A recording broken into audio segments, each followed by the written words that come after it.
દર્શક મિત્રો નમસ્કાર।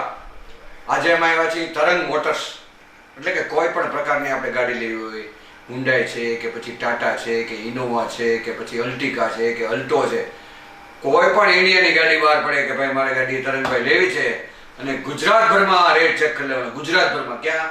અમરેલી તો બાજુમાં। ગુજરાત બહાર કરતાં 5-25 હજાર રૂપિયાનો ફાયદો થાયની ગેરંટી।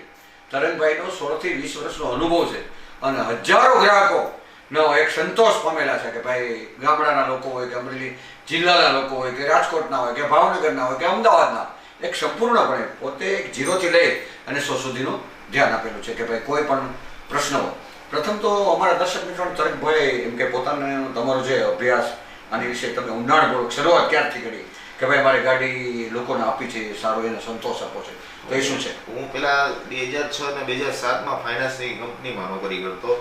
એક એસઓએસ કરીને ફાઇનાન્સ કંપની હતી એમાં, અને એમાંથી loan, use car loan, new car loan, બધી લોનો હું કરતો। પછી એમાંથી હું 2008-9માં ઇટરનલ મોટર ભાવનગર છે એમાં ટીમ લીડર તરીકે જોબ કરતો।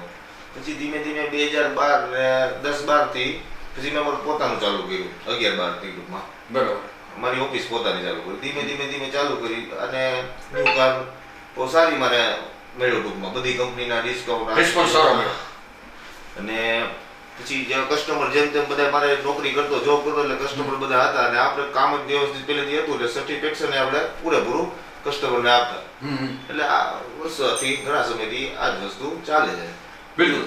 પછી અત્યારે 21મી સદીનો એક નવો વળાંક છે કે ભાઈ મોટા પરિવાર માટે 7 સીટર લેવી કે પછી લોકોને એમ કે વેગનર નાની એવી ગમતી હોય ટ્રાફિક સમસ્યાની હિસાબે, કે પછી કોઈને ઇલેક્ટ્રિક ગાડી જોતી હોય, કે પછી ગેસ કીટ વાળી ગાડી જોતી હોય, કોઈને પેટ્રોલ વાળી ગાડી જોતી હોય, કોઈને ડીઝલ વાળી ગાડી જોતી હોય, તો એ જે અલગ અલગ પ્રકારનું સોલ્યુશન છે, તો એ આપની પાસે શું સોલ્યુશન છે? લોકોની વધારે કયા પ્રકારની ડિમાન્ડ છે? અત્યારે તો સમયને અનુસાર લઈને અત્યારે પેલા તો આજથી ઘણા 5-7 વર્ષ પહેલા ડીઝલની ક્રેઝ હતું, અત્યારે સીએનજી અત્યારે બહુ સારામાં સારી હાલે। અત્યારે એવું વધારે પડતા એવું લાગે છે થોડોક સમય જતા કે ઈવીની અંદર માર્કેટ બહુ સારું હાલશે, કેમ કે અત્યારે આ પેટ્રોલ ડીઝલને લઈને ટૂંકમાં તકલીફ છે, તો ઈવીની કસ્ટમર અત્યારે ઈવીની ડિમાન્ડ કરશે ખરા બરાબર, આગળ. સરસ।